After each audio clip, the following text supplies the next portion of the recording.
Very good morning to everyone. I am Karan Khurana, the president of Public Speaking Club, and I want to thank you all for being here today. I am really honored to have with us our esteemed speakers, Professor Terry Kramer and Professor LeeAundra Keany, who are both experts in their domain and who have been profound public speakers at Anderson who are known globally. We'll start today's session, and the session will be in two parts. We'll start with Professor Terry Kramer, followed by a Q&A, and then Professor Keany in the same manner. There is a Slido link that will be posted in the chat window. Please go on to type your own questions or upvote the existing ones. All right, so you must be able to see the link right now. Let's begin, and let me take 30 seconds to introduce the speaker and his topic before he begins. So Professor Kramer is an expert in the field of technology, a great leader, and a profound speaker at Harvard, Stanford, UC Berkeley, and UCLA. He is currently the board chair at Skylo Technologies, a company that is building data services to connect sensors, machines, and devices globally through IoT. He is also the faculty director for the Easton Technology Management Center, as you all know. And he will be talking to us today about effective public speaking and communication, especially in the new remote working environment. So without further ado, I'll hand over to Professor Kramer. Karan, thank you very much, and good to see all of you here. And let me just start out applauding all of you for spending the time to focus on an issue as important as public speaking, especially on a Saturday morning. And I always like to contextualize, why does public speaking matter? And you think about it fundamentally from a leadership standpoint. There are several reasons why public speaking matters. Number one is your ability to convey what often are going to be complex thoughts. As you move further and further along in business in more and more challenging roles, the issues get more and more complicated. And you've got to be able to convey your thoughts, whether that's an analysis of a situation or a recommendation. You've got to be able to convey that in a way that people will understand. A second piece is you've got to be able to influence people. You know, when you are further into organizations, you'll find that they tend to be zero-sum game oriented. They're limited resources, limited time. You only have a certain amount of time and resource and effort to go do things. And you often have to cut through the clutter if you're wanting to share a point of view, if you're wanting to share a recommendation, etc. A third thing is, I find, is when you're managing a team, is you have to galvanize people. So when you're managing larger and larger groups of people, at the end of the day, they have to understand what you want them to do, and they have to feel energized around it, as if it's something that they will be successful at, that will allow the company to advance on its mission, etc. But you've got to energize people. And for all of those reasons, public speaking to me is key. And I actually find it's an underappreciated activity. And I'll get into it in a minute, but I often find people don't spend the time getting prepared for a public presentation compared to all the background work that's been done and research work that's been done. So what I'd like to do, I've got a few slides that I'll share with you, is I want to just give a few thoughts about kind of ongoing timeless public speaking, independent of COVID-19, independent of being virtual. Then I'd like to get into the impact of COVID-19 and communicating in a virtual environment. And then finally, I'd like to share a couple of thoughts about tech. If you're going to be interviewing with tech companies or interfacing, et cetera, I do feel, partly because of my own background, there's a certain way of interacting that you want to be thoughtful about. So let me share my screen here. And I'm going to pull up these slides, by the way, and Karan's got these, so he can share these with you afterwards to the extent they're helpful to you. So first of all, as I mentioned, I wanted to start out with what I consider, again, the more kind of timeless issues that aren't necessarily related to COVID-19, et cetera, but apply always. The first message is, be really clear about what your key messages are. And I know when I was drafting this, I thought, gosh, that sounds like such a no-brainer issue. But the number of times that leaders and presenters are not 100% clear. You heard in the intro, I am the board chair at Skylo Technologies, and I work with our CEO. And I said, listen, before we get all the board materials together, just tell me the 5 or 6 points we want to make during what is a 3-hour board meeting. And it's a fascinating activity because you find there's a lot of murkiness and things aren't 100% clear, etc. So be clear at the end of the day, the top 3 or 4 things you're trying to get across. I'm a big believer of making sure you use the newspaper approach to communicating. Start with your key message, start with your headline, and then give supporting information. Often people do the opposite.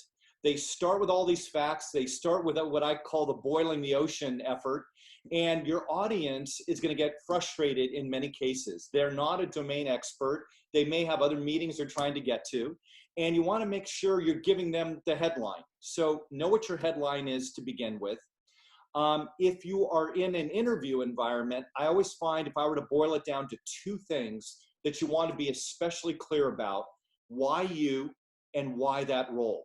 Again, it sounds very basic, but I always find when I'm interviewing somebody, when I finish the interview, I ask myself, how do I answer those questions based on the interview? Do I understand the candidate, why them, from their point of view? Do I understand why this role is specific? And in all cases, you want to be specific so that your answers don't sound candidly bullshitty. Everybody says they're bright and they're hardworking. Everybody says they love to work for a company that is successful and has a lot of smart people working for it. What really matters is that unique intersection between who you are and what's the need of the role.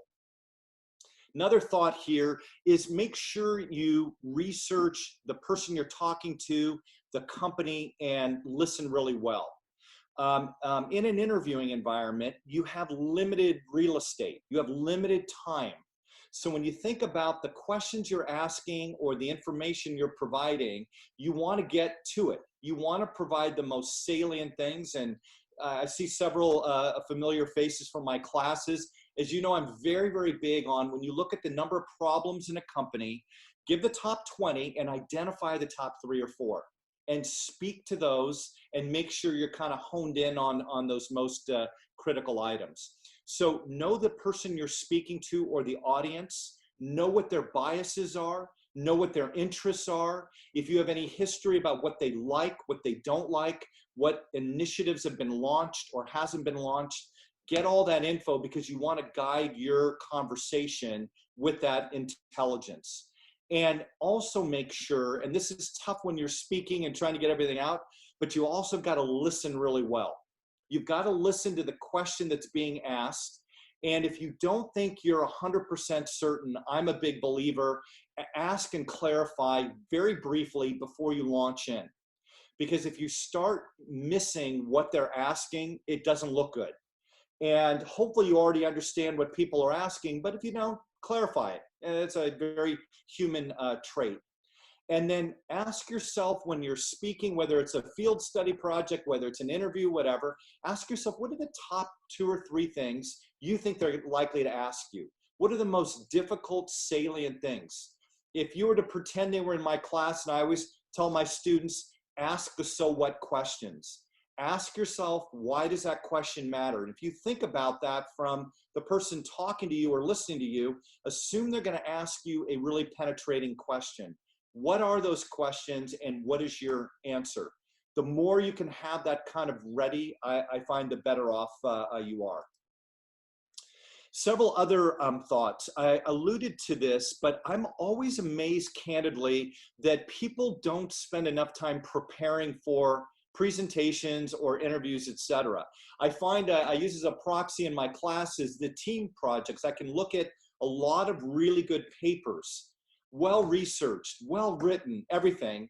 And then I look at the oral presentation, I think, what happened? It was kind of this last-minute scramble to get slides together and to practice key points, to make sure the timing is good. And I think some of it is we overrate the content and then we underrate the delivery. And certainly you've got to have good content. I'm not suggesting bullshitting your way through something, but I'm suggesting getting the balance right. And I roughly find 70% should be spent on the content and being thoughtful and well-researched. but 30% on how you're going to deliver it. And are people going to understand it? Look your audience in the eye.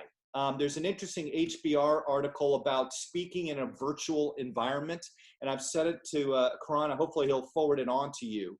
But one of the things they say is look people right in the eye in the camera. And by the way, in Zoom, it's not easy. So I'm trying to even do it right now. And when I look at my notes, I know I'm not looking at you, and I try and look at the little green light on my Mac. The more you can look people in the eye, whether you're in person or on camera, the better off. It's basically sending a message. You know what you're talking about. You're aware of the importance of the person in front of you, and you're going to make sure there's a really good outcome. If you're not doing that, I get into this point in the next slot here, but I always be wary that an audience are like dogs and they smell fear. If they sense you're not certain about what you're saying, if you raise questions back when you should be making statements, you're opening things up for a discourse that reduces you as the individual. You're not the authoritative person anymore. So be careful letting the dog smell fear and coming after you. Again, you don't have to bullshit, but look people in the eye, share the facts, share your point of view. Part of what you're doing is explaining, you know what you're talking about here. Make sure you stay on schedule.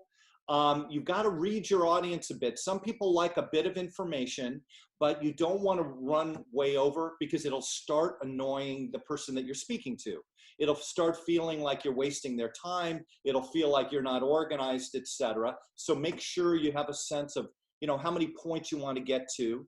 And if there is a question that comes up, and you'll find this more and more as you move further up, I find this in my own classes, 10, 20% of the questions I get in my class, they're super thoughtful and I don't fully understand what's being asked. And I may ask, you know, tell me, are you referring to this or that?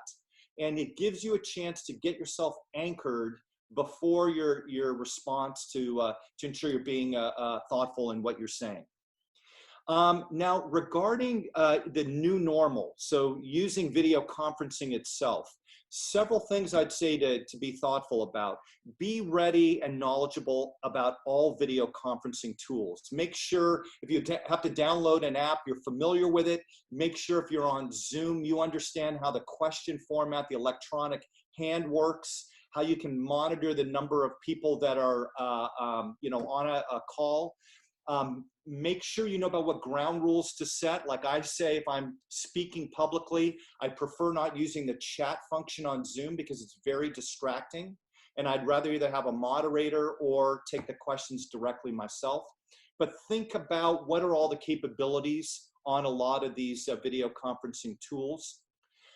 Think about the background, the physical background that you've got. It says a lot about you. You know, there's been a lot of things written, and in this virtual environment, you get a window into the person. Make sure as people are getting a window into you, it's a good window, right? You want to make sure it's thoughtful. So you don't want to have a messy background behind you. People start thinking, I wonder if they're disorganized. You don't want to have, you know, kids running behind you or a dog barking or whatever. I know it sounds very human, all these things, but if you're trying to convey professionalism, make sure you've got the right environment. A lot of digital backgrounds are good. Just make sure they're appropriate to the environment that you're in. Think about the messages, you know, about working virtually. You know, I personally don't like to share negative thoughts about virtual, and I'm very, very aware that it's got a bunch of disadvantages. But if you're trying to position yourself as being good in a virtual environment, you need to be knowledgeable about what the benefits are, the opportunities are.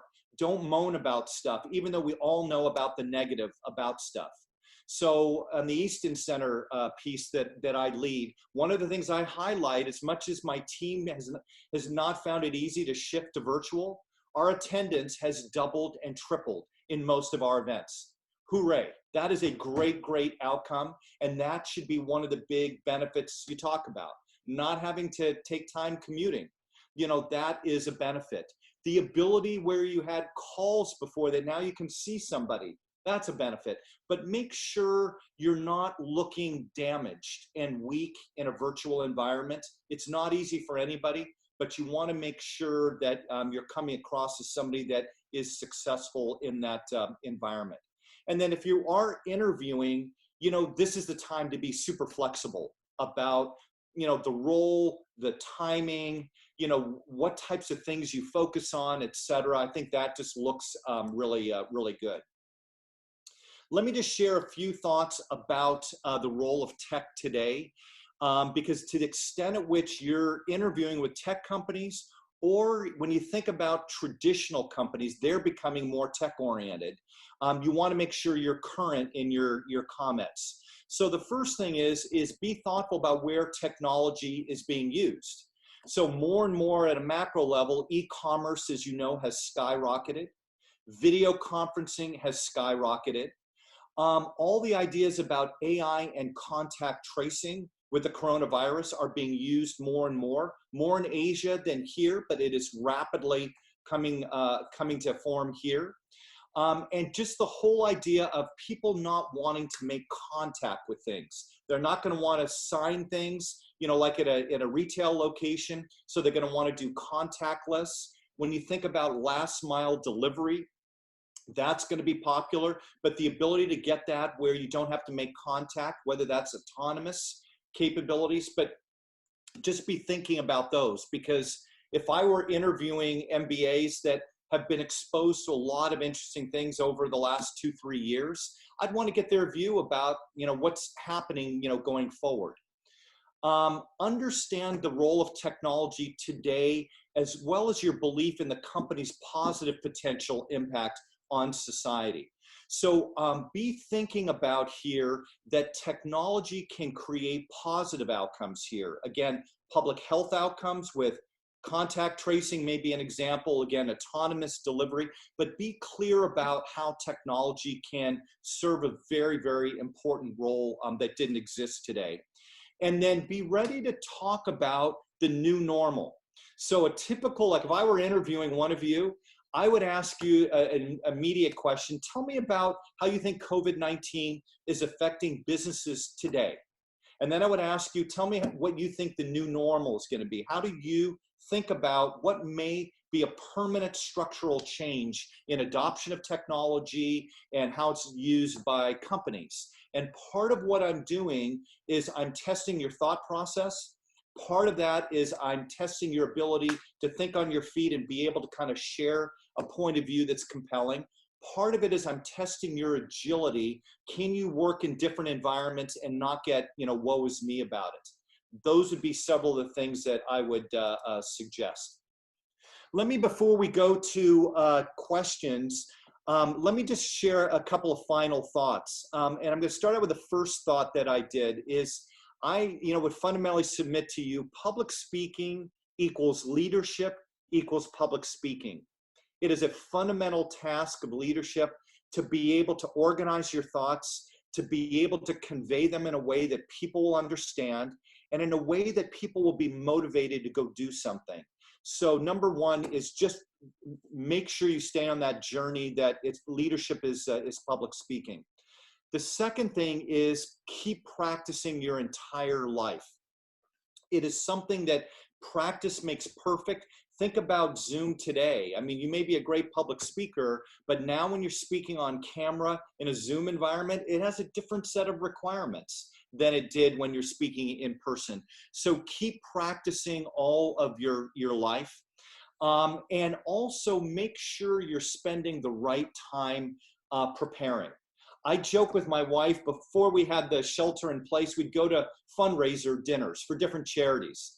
And you'd hear the board chair speak or the president speak, and they'd be in front of an audience of 400 or 500 people, and they'd have their papers out.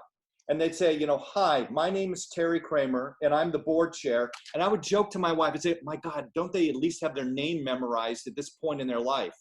I'm being a little bit flippant, but memorize and understand what the role is of speaking. The more you can speak to people directly without having to look at notes, the better off you are. And final thing again is I just want to applaud you for spending the time on this, because this is saying it's serious to you. and you will have that impact if you stay on this journey. So Karan, let me turn over to you with whatever questions you've got. Yeah, thank you so much, Professor. I think you mentioned some really impactful practices that will help us become better in our journey towards leadership. Let's move on quickly to some questions. I have some prepared questions, and then I'll move on to Slido for the most popular questions. The first one, I would like to know from you. You are known to be a thought leader. So my question is that the elements of thought leadership are something that we would want to know from you. And how can a candidate, an MBA candidate, prepare towards being a thought leader? Yeah, great question. So again, I'll go back to my class because I try and think about my students that are there and what my expectations are. And I think about my professional life, about what thought leadership look like. It really boils down to a couple of things. Thought leadership to me is number one, your ability to analyze and take a view about some situation. It's the ability to take lots and lots of information in, to distill it and to say, this is, I call it the so what in my class. That is thought leadership. Thought leadership to me is not what I call a book report. A book report is looking at a bunch of facts and reciting them again.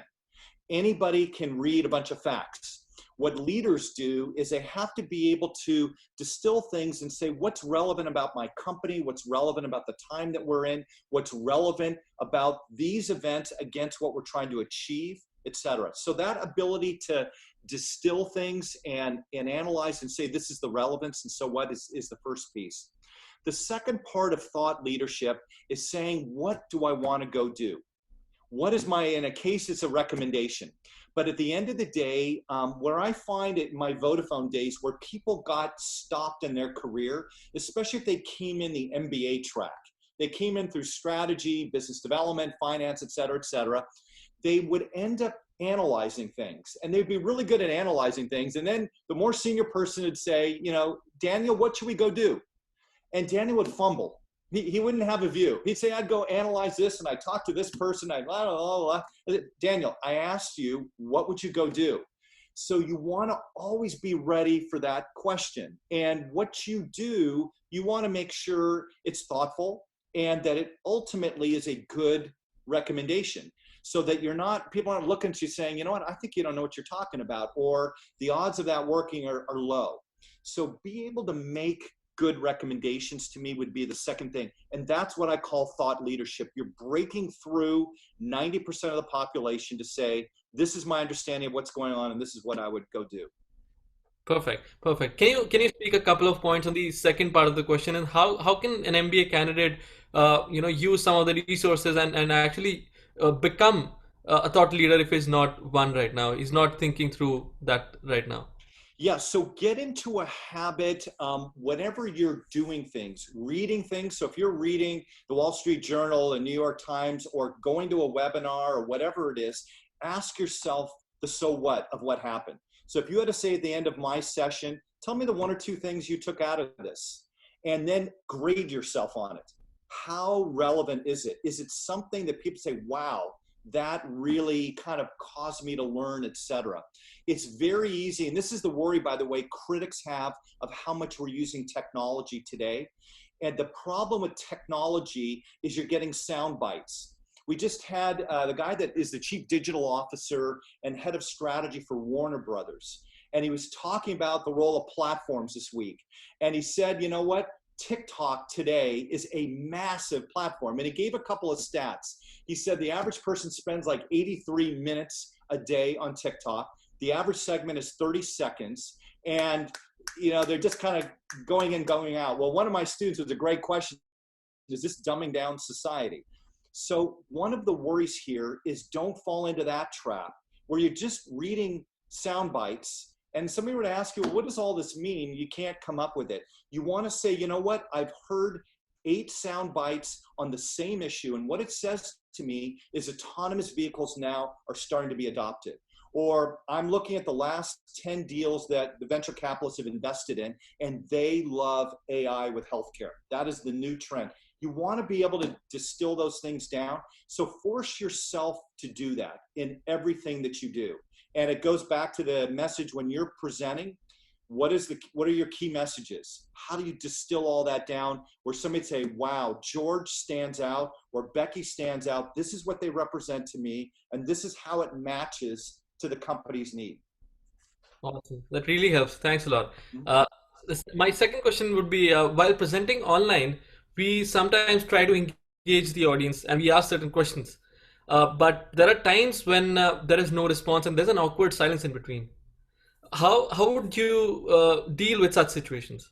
So this is if you're moderating an event as an example. Yeah, yeah. Or Yeah, present. so the first thing is if you're moderating an event or leading an event, I always, if you look at the ones I do, is I always try and let everybody know at the very beginning of the webinar, here's the, the Slido code, send in your questions. I'll remind people 2 or 3 questions into my own. Please send in, whatever you've got. So I'm already kind of stoking the base to make sure they're putting in things. Then I've got my list of questions, and usually I'll have a list of 6, 7, 8. And I'll only ask 4 because I'm keeping 2 or 3 in reserve in case the audience doesn't come up with anything. And then if you do need to stare people down a little bit, do it with confidence, like you're waiting. So, hey, listen, I want to make sure I hear from all of you. Please send in your questions. And you just kind of look at them. You can't look rattled. You can't look surprised. You just kind of like, this is the normal part of engaging everybody. And then people will start. And encourage people. There's different things you do.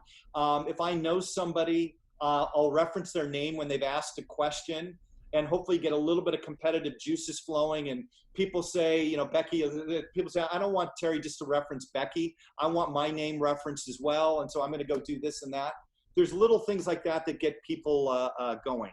Under all circumstances, never be demeaning about a question that comes in, because you'll also kill the questions at the core. So be really careful not to pass judgments on questions. All right, perfect. I'll ask one question from the popular questions in Slido. Uh, there's a question that says, sometimes my brain is thinking miles ahead and it's difficult to get into words without stammering or saying, within it. So people are asking for the tips to actually avoid that happening in the meetings. Yeah, so 2 or 3 things. Number one, get feedback from family, friends when you're about to do a presentation, somebody that's honest with you, that you won't be embarrassed. Like I used to do a trial interview with my daughter, and she would use these filler words. And I said, Sarah, do you know you're using these filler words at the end of like every second sentence, like, yes, this. And I said, just kill the filler words. So make sure you're getting feedback about filler words, because sometimes those are used and they can be annoying for people. The second thing is, if sometimes your mind is racing or you're trying to analyze something, create a framework and let the audience know what you're doing in your mind. So sometimes a student will ask a question and I don't actually know the answer right away. So I'll start with my framework. Well, with your question, Emily, I would start by thinking about the size of the market here. And I'm trying to think, will people adopt or not? And then I'm trying to think about, does something exist or not? And I start going through the framework and I'm buying myself time in my mind to kind of get to what my answer might be. That might be a way of doing it. But make sure whatever comes out of your mouth is logical. And it can either be the framework for analyzing or it can be the answer itself. But don't do gibberish if you can avoid it, because otherwise that doesn't look good. Awesome. Frameworks are your friends, by the way. Interviewing with MBAs, most people want to see how your mind works, and that's a framework. So don't be afraid to share a framework. Right. I think it's a great advice. Walking through your own framework if you don't know, what exactly to say in that moment. Thanks a lot. I think we can take one last question. So one question for you is, with most students who are moving to the digital mode, they are spending more and more time on meetings and Zoom and etc. So there's a term which was recently coined called Zoom fatigue, and there was an article written by BBC on this as well, that Zoom fatigue is real. What do you think about this, and what would be the best way to deal with this?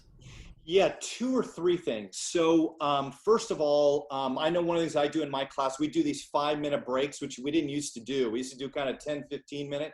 And I shut my camera off, I mute, and I go walk. I go walk to the other side of the house. Sometimes I go outside very quickly.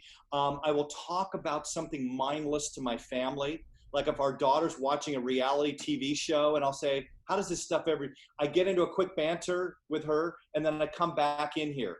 That has kind of cleared my mind. Partly is the physical motion, partly is decompressing on a topic that has no thought required. So that helps me a fair amount. A second thing is when I set my own schedule, whenever you do have, let's say you have an hour or 2 hour breaks, be thoughtful about what you're scheduling on those breaks. So if I know I'm going to have a more social type of Zoom session with somebody, kind of a catch up, I'll put that in between two more thought oriented ones that are more intense, just to give my mind a chance to kind of relax and smile and talk to people, etc. And then when you are on a Zoom, make sure you're all in. It sounds counterintuitive. In my class, as an example, I make everybody have their camera on, right? Because I don't know if they've gone down to the neighborhood, drugstore or sunbathing or whatever, but also it keeps people in the game. When you know that people are on you, occasionally I cold call people, but almost assume that you're on the spot.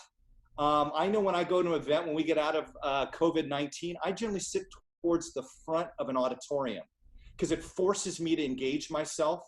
When I'm in the back, I actually don't like things as much because I find I'm not paying attention, and I think I'm wasting my time and everything else. So be all in, and whether it's camera on, questions, assume you're being cold called, I actually think that eliminates the fatigue, doesn't generate it. Awesome. Great. Thank you so much, Professor. I think we're out of time. We had so many questions. For the audience, we'll take rest of the questions right after the session with the other speaker.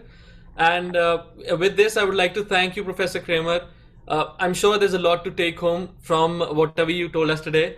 And it has been a pleasure to have you and interact with you. We would hope that you'll stay back and hear Professor Kinney as well. Thanks a lot. I look forward to it. Thanks. Thank you. Now, I think without taking much time, we do have Professor Kinney online. Let me take 30 seconds to introduce her before we begin. So Professor Kinney is a national award-winning public speaker and speechwriter. She's an executive communications coach specializing in public speaking, media, and executive presence training. In her 25 years as a coach, she's worked with former heads of state, Nobel laureates, best-selling authors, government officials, and CEOs. And today, she's going to talk to us about influential storytelling and more. Over to Professor Kinney. Hello. Can everyone hear me? Hello. Yes, Professor. Okay. You can hear me now. Yes. Okay, excellent. Thank you. I want to check that right now. I do have to apologize for not being on video. At about 8:46 this morning, my modem blew up, and it is an equipment failure. It's nothing that can be fixed quite quickly. So I am actually using my cell phone connection right now to join you, and I don't want to use up all of my data plan, so I am going to turn off video. I do apologize for that, but I'm very happy to be able to see you all during this video. And I was particularly happy to hear Professor Kramer's presentation. I loved how he started out by saying that public speaking is indispensable if you want to influence people and if you want to energize people. And one of the most powerful tools for doing both of those things in a public speaking situation is telling stories. So I'm really happy that we're starting out this with some information on storytelling. I'm getting up my screen right now, and let's make sure all of you can see that title slide. Are all of you seeing influential storytelling in the virtual world? Yes, we can see that. Yes, we can. Excellent, good. Now, I'm really happy to be talking about storytelling, so I was glad to be assigned this topic. However, I do want to push back on one simple element of this. One of the things that Professor Kramer also did a really good job of was talking about the universals of public speaking and how even though we're in this new world, this new normal, there are certain things that are not going to change. And in fact, I've been thinking a lot about this lately. How much does communication have to fundamentally change because we are using these new technologies? And so I actually, I've been sneaking in, true confession here, I've been sneaking into a lot of my competitors, webinars, because, I'm going to borrow from the best. And one of the things that really struck me was the use of the word virtual. We hear it a lot, the virtual world, virtual communication, virtual learning, virtual meetings. And it suddenly struck me that I'm not sure that's the word that we should be using. It's not virtual communication. It is communication. It is not a virtual meeting. It is still a meeting, and it is still the world. We are simply using a different medium. So if it's okay with you, I would like to change this to influential storytelling in the remote world. And the reason that I want to think about it in this way is not because I want to be some hip iconoclast or because I'm a brat. It's because I honestly do think it's a valuable and productive way of thinking about how to leverage these new tools so that all the power of public speaking can be at our fingertips. Now, the history of remote communication is actually quite long. We tend to think of it as being a very new phenomena, but actually we have been communicating remotely, communicating over long distances for a really long time. In the pre-literate era, we used smoke signals and drums, music, and beacon towers. If you watch the Game of Thrones, they light all the beacon towers to let you know that the enemy is coming. With the invention of writing, long distance communication became things like books, which could be shipped over long distances. We even used animals, passenger pigeons. Interestingly, we are still using books, and passenger pigeons are still being used in very limited circumstances for remote communication. Of course, the big game changer in terms of remote communication was when electricity became widespread and things like the telephone, radio, and television became commonplace. Radio was so important because we could now tell stories, we could now communicate and leverage vocal cues as well as verbal cues. With television, we could now leverage visual cues as well as vocal cues. And with telephone, for the first time, communication could be real time and it could be interactive. So here's where we are right now. We are in a really unique situation in human history in that video conferencing applications like Zoom are enabling us to take advantage of all those facets of communication that before had only occurred when you were in person. Remote conferencing apps allow us to communicate vocally, visually, real time, and in an interactive sense. And that is what is new about this world, is that all of those things are now together in one technology. Underlying it, however, I do want us all to remember that video conferencing technologies are simply the next step in a long continuum of human communication. Now, it is a different medium, and we do need to think about it differently. I don't want people to be frightened off because the benefits of this new medium, especially for storytelling, are amazing.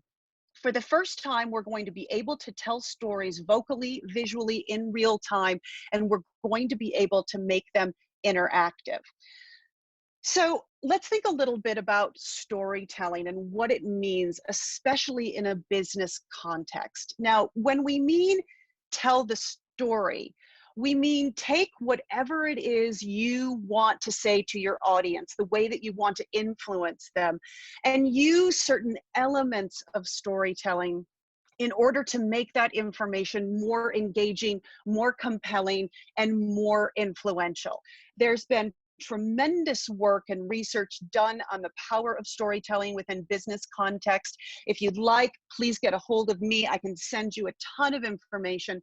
What I would like to do right now is I'd like to talk about how we can use these new remote conferencing applications to leverage the power of storytelling in the communication that we're doing today. And in order to do that, I really want to just remind us that we've been telling stories all through history, all through these various methods of remote communication. We've been using them to tell stories. So again, this is not new. Humans are very adaptable. We're very resilient. When a new technology comes in, if it is functional, if it provides an advantage over what was there, we grab it, we use it, and we begin to leverage it in all of its power. One more step backwards. What is a story? Now, a story, if you talk to the folks at Pixar, and I actually love talking to the folks at Pixar because I believe they are the best storytellers in the world, they will tell you that a story is a causal chain. It's a series of linked events. At its most basic level, let's look at the famous American British fairy tale of Little Red Riding Hood. So Little Red Riding Hood is walking in the woods, and then she comes to a house, and then she goes into the house, and then she basically trashes the joint. She breaks the chairs, and she eats all the food, and she sleeps in their bed. And then the three bears, the mama bear, papa bear, and baby bear who own the house, come back. Little Red Riding Hood wakes up and gets the hell out of Dodge. Now, this is a story. When you think about it, it's not a very satisfying story, but it is a story. And if you'll reflect on how I told that story, there were a lot of and thens, and then, and then, and then. It was a series of linked events. More important, it was a series of events in motion. That is literally what a plot is in movies, in books, on the radio. Whenever we're listening to stories, we're always listening for the plot. And the plot is always the series of linked events that take place with a tremendous amount of momentum. Now, sometimes that momentum is forward. We go chronologically. Sometimes we look at stories in flashback, and that momentum is backwards. That motion is backwards. Sometimes we've got stories like, Memento, that famous movie where it was actually very, very circular. And sometimes we've got motion that is basically all over the place. If you're a fan of The Good Place, I hope you're laughing right now. I can't see you, so I'm just going to assume that that particular joke just killed. The important thing is that if you want to leverage all of the power of storytelling using remote conferencing applications, you want to create a sense of motion, of dynamism, and energy when you are communicating via these mediums. You can do that through your visuals, through your voice, and through your face and your body.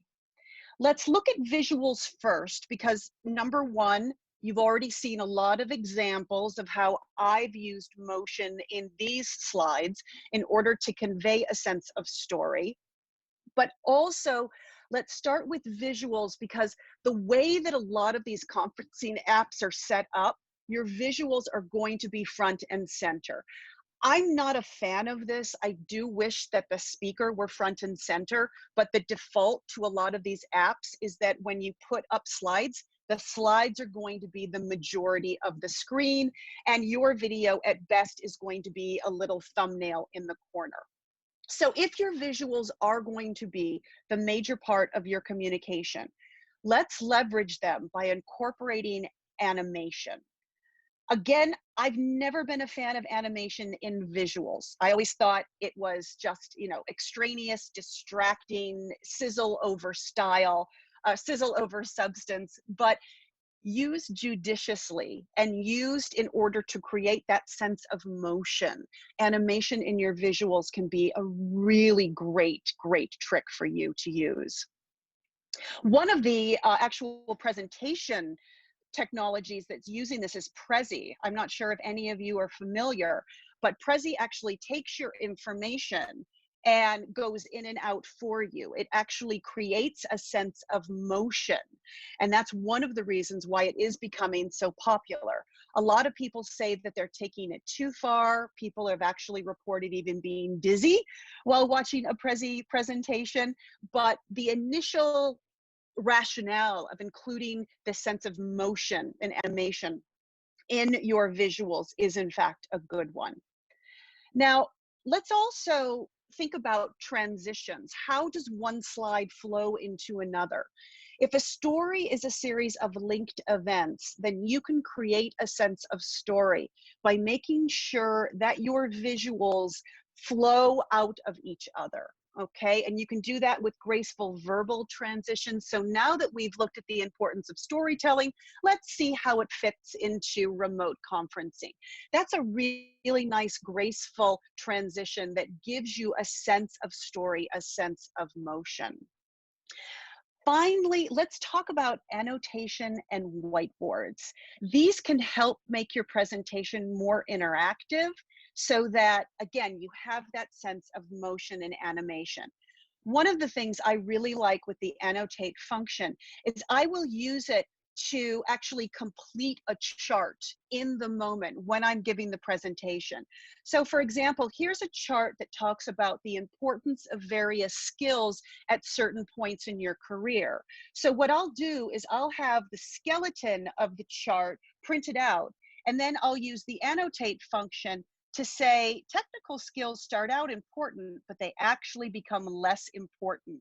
Management skills are only moderately important, but as you become a manager, they become really important. As you become an executive, they're not important at all. Communication skills as a professional are not important, but as you go through your career, look how important they become.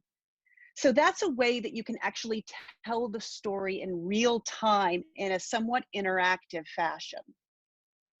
There's another element of annotation that I don't have enough time to really talk about, but you can actually create your own charts on the fly. So for example, if we had had enough time, I would have actually drawn that entire chart with prof, blah, blah, blah, and then I would have gone through the whole thing. This actually takes us back to the old days in the 70s and the 80s when professors used overhead projectors and transparencies.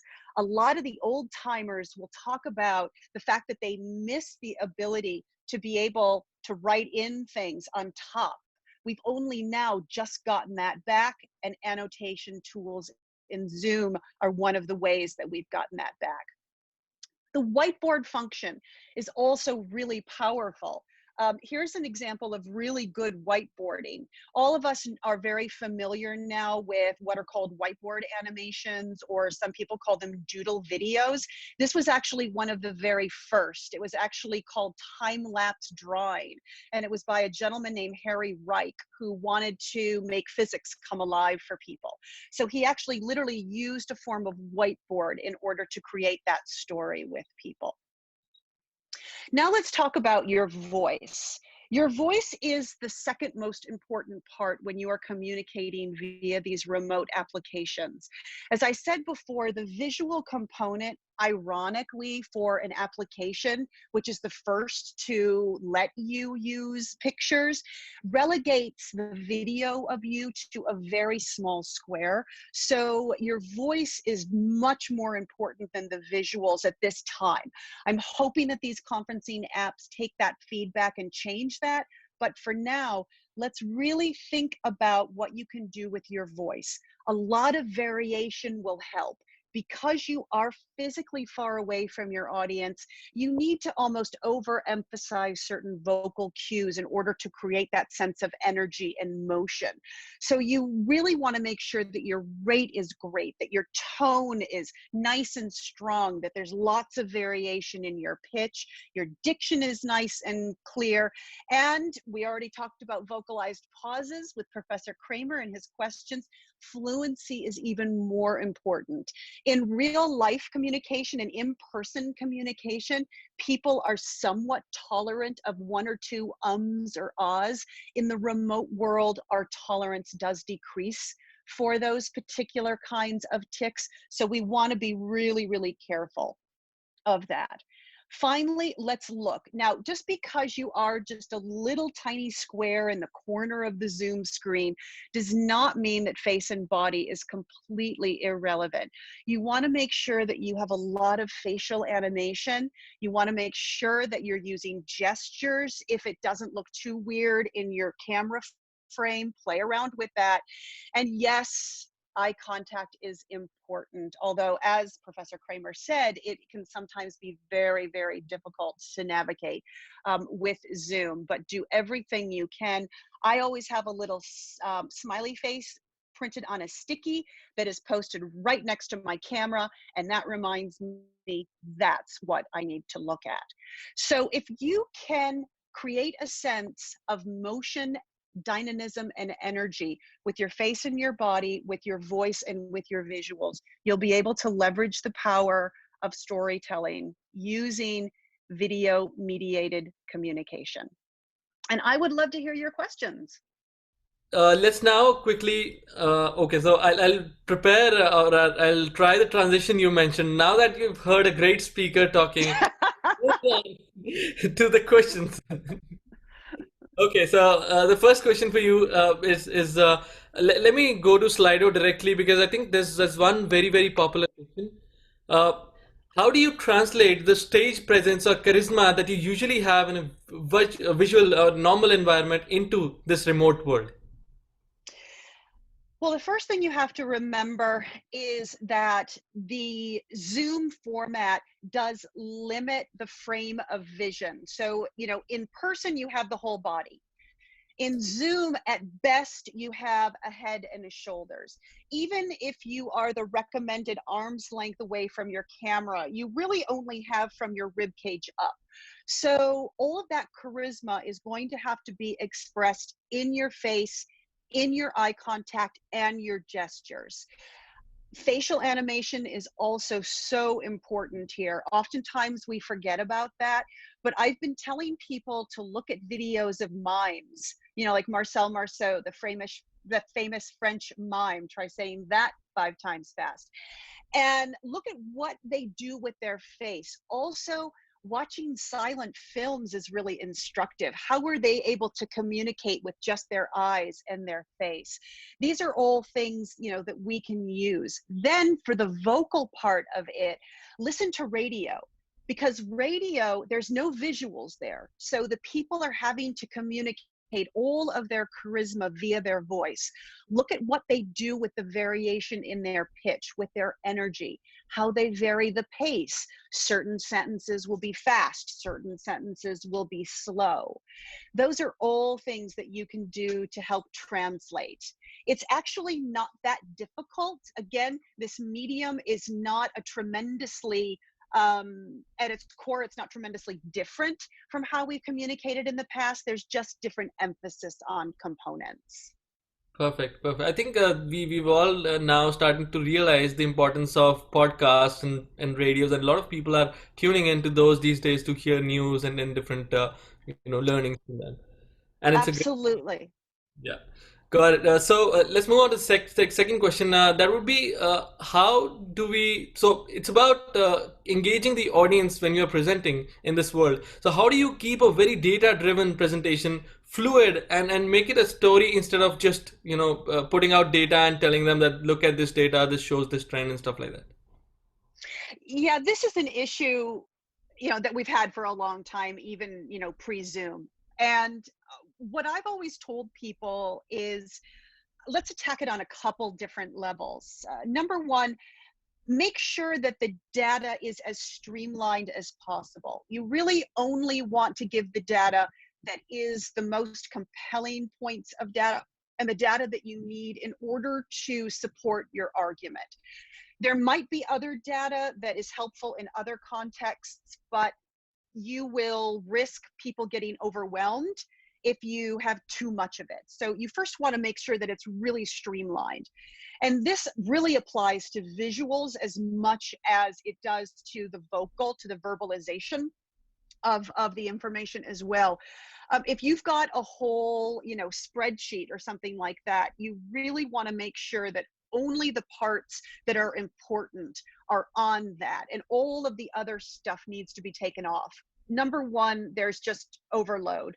Number two, all those other numbers might prompt other questions that you don't want to deal with right now. So, only give them the information that they need, and that goes for the slide as well. Overall, however, the most important thing that I tell my clients and my students is think of data, especially quantitative data, as simply being a manner of expressing behavior. That's all data does. That's all quantitative data does, is it simply takes some behavior, human behavior, sales behavior, computer behavior, machine behavior, and it converts it into numbers that can then be manipulated so that we can get really interesting insights from it. If you keep going back to what is the underlying behavior that this data is describing and pull that out for the audience in the form of a story, ideally, then you can actually convey quite complex concepts and a lot of really dense information in a manner that people will be able to process quite quickly.